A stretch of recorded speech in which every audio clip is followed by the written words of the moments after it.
Hello friends, exam guide চ্যানেলে তোমাদের সবাইকে স্বাগত জানাই। WBSSC গ্রুপ সি এবং গ্রুপ ডি অর্থাৎ নন টিচিং স্টাফ পদে নিয়োগের আবেদন কিন্তু শুরু হয়ে গেছে। তাড়াহুড়ো না করে দেখে শুনে খুব সুষ্ঠুভাবে তোমরা কিন্তু আবেদন করার চেষ্টা করবে এবং এর পাশাপাশি গ্রুপ সি এবং গ্রুপ ডি পরীক্ষা প্রস্তুতির জন্য কিন্তু অবশ্যই তোমাদের এক্সাম গাইড চ্যানেল ফলো করতে হবে।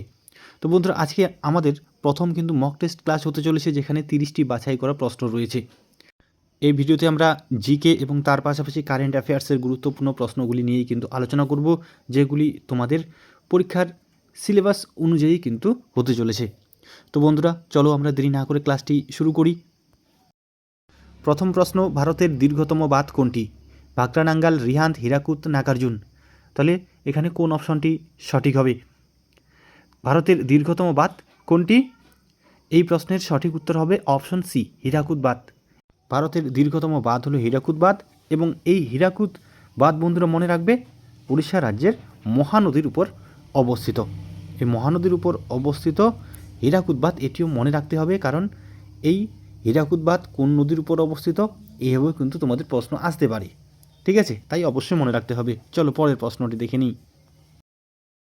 শশাঙ্কের রাজধানী কোথায় ছিল? মেদিনীপুর, কর্ণসুবর্ণ, আসাম, কনৌজ। শশাঙ্কের রাজধানী কোথায় ছিল?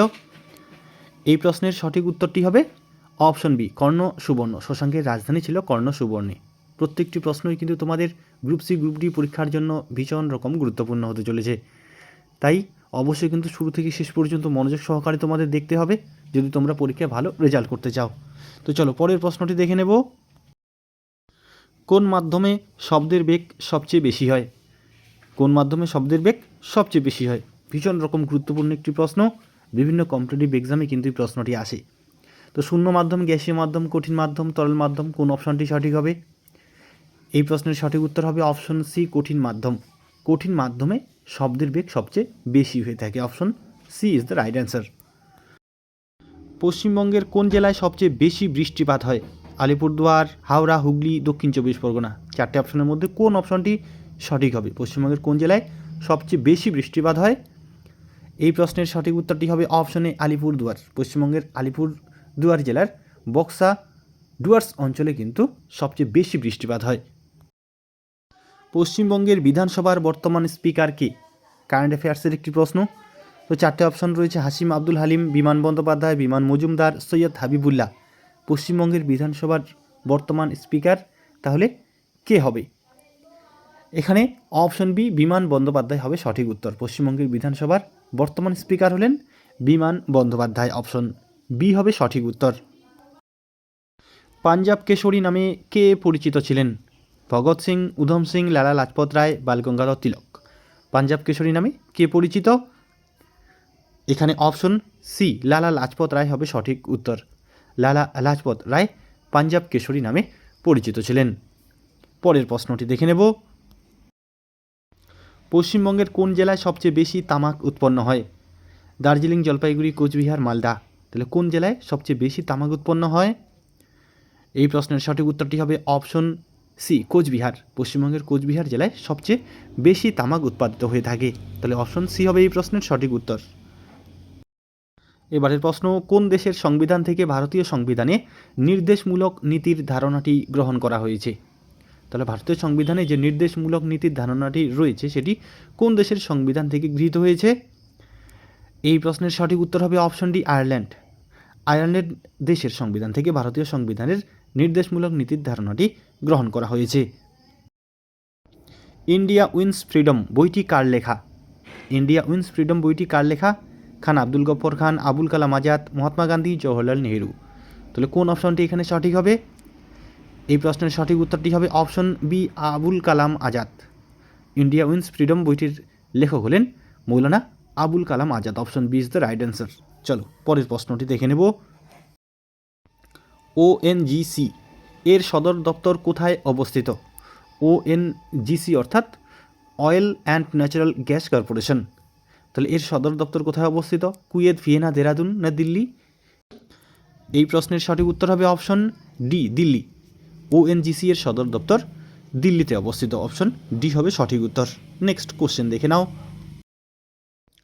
দার্জিলিং হিমালয়ান রেলওয়ে কত সালে ওয়ার্ল্ড হেরিটেজ সাইট বলে বিবেচিত হয়? দার্জিলিং হিমালয়ান রেলওয়ে কত সালে ওয়ার্ল্ড হেরিটেজ সাইট বলে বিবেচিত হয়? দেখো 4টে অপশনের মধ্যে কোন অপশনটি সঠিক হবে?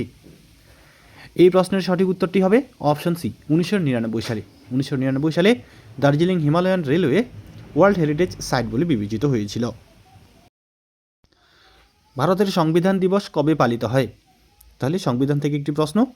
3রা ডিসেম্বর, 25শে অক্টোবর, 5ই জানুয়ারি, 26শে নভেম্বর। ভারতের সংবিধান দিবস কবে পালিত হয়? এই প্রশ্নের সঠিক উত্তরটি হয়ে যাবে অপশন ডি, 26শে নভেম্বর।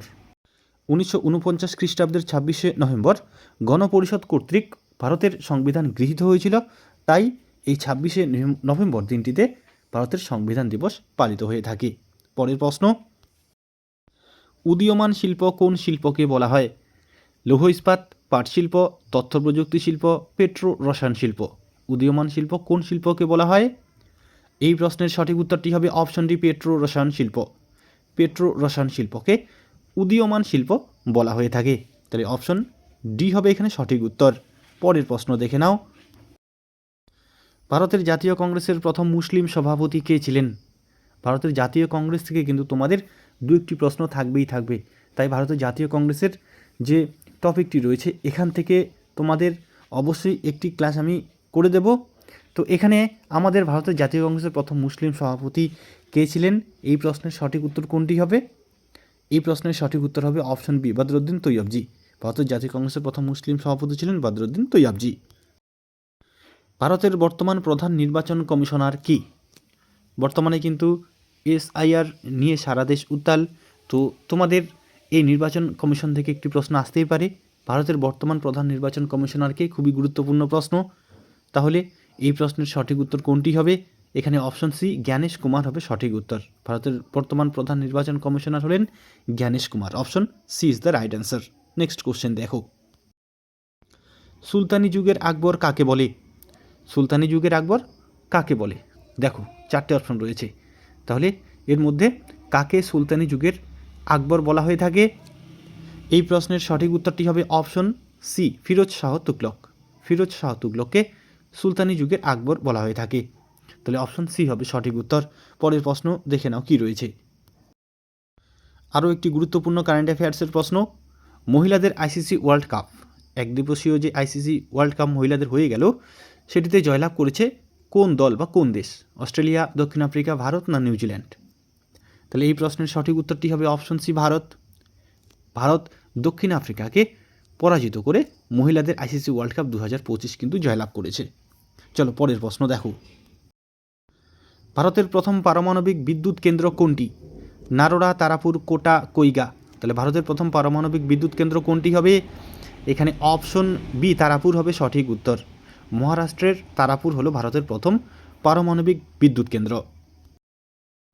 ইংরেজরা ভারতের কোথায় তাদের প্রথম ফ্যাক্টরি নির্মাণ করেন? বোম্বে, সুরাট, সুতানুটি না মাদ্রাজ? তাহলে ইংরেজরা ভারতের কোথায় তাদের প্রথম ফ্যাক্টরি নির্মাণ করে? এখানে অপশন বি, সুরাট হবে সঠিক উত্তর। ইংরেজরা ভারতের অর্থাৎ গুজরাটের সুরাটে কিন্তু প্রথম তাদের ফ্যাক্টরি নির্মাণ করেছিল। Option B is the right answer. এবারে ভেরি ভেরি ইম্পর্টেন্ট একটি প্রশ্ন দেখো, ভাস্কো দা গামা কবে ভারতে পদার্পণ করেছিলেন? 1498, 1409, 1496, 1492 খ্রিস্টাব্দে। তাহলে ভাস্কো দা গামা কবে ভারতে পদার্পণ করেন? এই প্রশ্নের সঠিক উত্তরটি হবে অপশন এ, 1498 খ্রিস্টাব্দে। 1498 খ্রিস্টাব্দে দক্ষিণ ভারতের কালিকট বন্দরে ভাস্কো দা গামা কিন্তু পদার্পণ করেছিলেন। চলো পরের প্রশ্ন দেখে নেব। আরও একটি কারেন্ট অ্যাফেয়ার্সের প্রশ্ন, আমরা কিন্তু বেশ কয়েকটি কারেন্ট অ্যাফেয়ার্সের প্রশ্ন রেখেছি। তো এখানে প্রশ্ন কি দেখো, 71তম জাতীয় চলচ্চিত্র পুরস্কারে বেস্ট ফিচার ফিল্ম তকমা পেল কোনটি?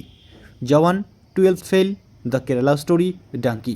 তাহলে 71তম জাতীয় যে চলচ্চিত্র পুরস্কার অনুষ্ঠিত হয়ে গেল, সেখানে বেস্ট ফিচার ফিল্ম তকমা পেয়েছে কোনটি?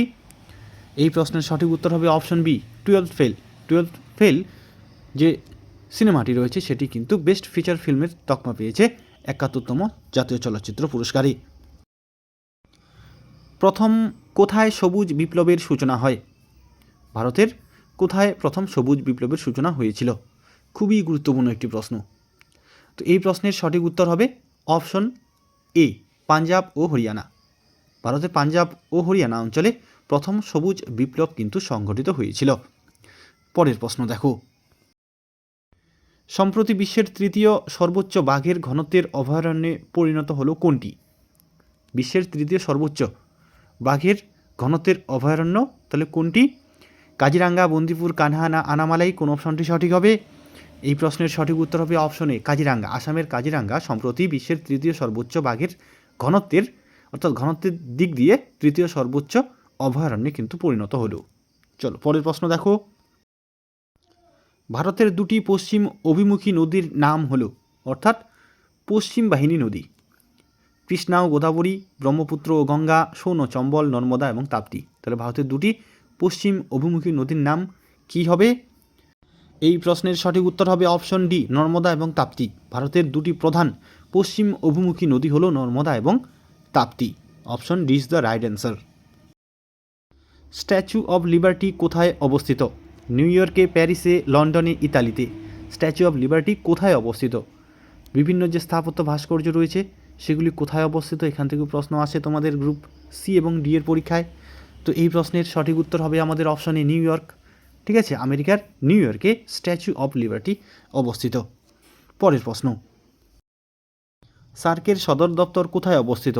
ঢাকা, কাঠমান্ডু, দিল্লি না কলম্বোতে? সার্কের সদর দপ্তর কোথায় অবস্থিত? এই প্রশ্নের সঠিক উত্তর হবে অপশন বি, কাঠমান্ডু। নেপালের রাজধানী কাঠমান্ডুতে সার্কের সদর দপ্তর অবস্থিত। এবং এখানে মনে রাখবে এই সার্ক প্রতিষ্ঠিত হয়েছিল 1985 খ্রিস্টাব্দে বাংলাদেশের রাজধানী ঢাকাতে। সংবিধানের রক্ষাকর্তা কাকে বলা হয়? সংসদ, রাষ্ট্রপতি, সুপ্রিম কোর্ট, উপরের কোনোটি নয়। তাহলে সংবিধানের রক্ষাকর্তা বা রক্ষক কে? এই প্রশ্নের সঠিক উত্তর হবে অপশন সি, সুপ্রিম কোর্ট। সংবিধানের অর্থাৎ ভারতের যে সংবিধান রয়েছে সেই ভারতীয় সংবিধানের রক্ষাকর্তা বা রক্ষক হলেন ভারতের সুপ্রিম কোর্ট। অপশন সি হবে সঠিক উত্তর। পরের প্রশ্ন দেখে নিই, ভারতের লৌহ মানব কাকে বলা হয়? জওহরলাল নেহেরু, বল্লভভাই প্যাটেল, আবুল কালাম আজাদ, লালা লাজপত রায়। ভারতের লৌহ মানব কাকে বলা হয়? লৌহ মানব বা আয়রন ম্যান।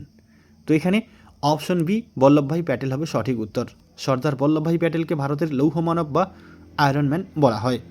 চলো পরের প্রশ্ন দেখো, আরব সাগরের রানী কাকে বলা হয়? আরব সাগরের রানী কাকে বলা হয়? Visakhapatnam, Mumbai, Kochi, port Blair. কোন অপশনটি সঠিক হবে?